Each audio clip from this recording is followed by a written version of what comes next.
Welcome to honesty study point. तो दोस्तों, आज हम आपके लिए ले आए हैं नंबर सिस्टम, जिसको हम लोग शुरू से जानकारी प्राप्त करेंगे। तो चलिए नंबर सिस्टम देखते हैं। Classification of number system. Number system जो है कॉम्प्लेक्स नंबर से शुरू करेंगे हम लोग। कॉम्प्लेक्स नंबर मीन्स समृद्ध संख्याएं होती हैं। Complex number a plus i b के रूप में होता है, a प्लस आई बी। और कॉम्प्लेक्स नंबर दो तरह का होता है, एक रियल नंबर होता है, एक इमेजनरी नंबर होता है। और रियल नंबर वास्तविक संख्या होती हैं और इमेजनरी नंबर मतलब काल्पनिक संख्या होती हैं। और चलिए देखते हैं a प्लस आई बी। ए क्या है? रियल नंबर है, यानी वास्तविक संख्याएं। ए वास्तविक संख्याएं हैं। और आयोटा इसको पढ़ते हैं। आयोटा ये जो है इमेजनरी नंबर है, यानी काल्पनिक संख्याएं हैं। तो और इसका जो है आयोटा का मान अंडर रूट -1 होता है। आयोटा का मान अंडर रूट -1 होता है। इसको गौर करेंगे आप लोग। और जो है परिमेय और रियल नंबर के बारे में चलिए पढ़ते हैं। रियल नंबर दो तरह का होता है, एक परिमेय संख्याएं, एक अपरिमेय संख्याएं। परिमेय संख्याएं p/q के रूप में होता है, p/q के रूप में होता है। और q is not equal to zero. q अगर जीरो हो जाएगा तो इन्फानाइट चला जाएगा, इन्फानाइट हो जाएगा, जिसका कोई मतलब नहीं निकलेगा। और अब देखते हैं अपरिमेय संख्याएं क्या होती हैं। अपरिमेय संख्याएं p के रूप में होता है, p के रूप में होता है, p/0 के रूप में होता है, इनफाइनाइट। ये जो है अपरिभाषित होता है, इसकी कोई परिभाषा नहीं होती है, या परिभाषित होता है, ये अपने आप में अनंत होता है। और चलिए परिमेय संख्या के बारे में जानते हैं। p/q के रूप में होता है, इसके बारे में हम जानते हैं, सीखते हैं। पूर्णांक, ये जो है परिमेय संख्याएं दो तरह की होती हैं, एक पूर्णांक संख्याएं होती हैं, एक भिन्न संख्याएं होती हैं। पूर्णांक संख्याएं जैसे इनफाइनाइट से लेके 3, 2, 1, 0, -1, -2, -3, माइनस इन्फिनाइट तक होता है। और ये जो है पूर्णांक संख्याओं के बारे में हम बताए हैं, पूर्णांक संख्याओं के बारे में। और जो है पूर्णांक संख्याएं तीन तरह की होती हैं, निगेटिव, जीरो और पॉजिटिव। निगेटिव मतलब ऋणात्मक, जीरो और धनात्मक।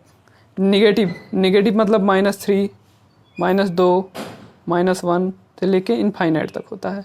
और जीरो और फिर पॉजिटिव संख्याएं 3, 2, 1 से लेके इनफाइनाइट तक होता है। ये होता है पूर्णांक संख्याओं के बारे में। ये जो है पूर्णांक संख्याओं के बारे में जानकारी है। चलिए भिन्न संख्याएं क्या होती है इसके बारे में हम जानते हैं। भिन्न संख्याएं दो तरह की होती हैं, एक प्रॉपर, एक इम्प्रॉपर। प्रॉपर के बारे में जानकारी प्राप्त करते हैं। प्रॉपर वो होती हैं जो संख्याएं एक से कम होती हैं। प्रॉपर वो होती हैं जो एक से कम होती हैं। एक से कम सब 2/3। अब 3 में 2 से भाग दिया जाएगा, 0 पॉइंट कुछ आएगा, 0 पॉइंट समथिंग में आएगा। तो जो है एक से कम होती हैं संख्याएं, एक से कम होंगी। और इमेजनरी संख्याएं जो है, और इम्प्रॉपर जो है एक से अधिक, वह संख्याएं जो एक से अधिक होती हैं उसे इम्प्रॉपर संख्याएं कहते हैं। जैसे 5/3, 5 कोई भी संख्या ले लीजिए, 5/3, 1 बटे पॉइंट में आएगा, मतलब एक से अधिक संख्याएं जो होंगी उसे इम्प्रॉपर कहेंगे।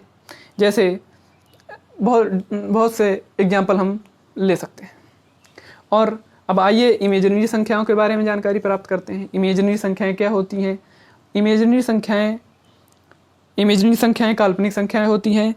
ये जो है, चलिए इसका एग्जाम्पल देखते हैं। इसमें पाई हो गया, एक्स हो गया, या फिर एप्सिलॉन नॉट हो गया, जी हो गया, ग्रेविटेशन का जी का मान हो गया, और अल्फ़ा, बीटा, गामा, ये सब जो है काल्पनिक संख्याओं में आ जाएंगी। छोटा बड़ा ABCD कुछ भी ले लीजिए, इसमें जो है इमेजनरी संख्याएं आ जाएंगी आपकी।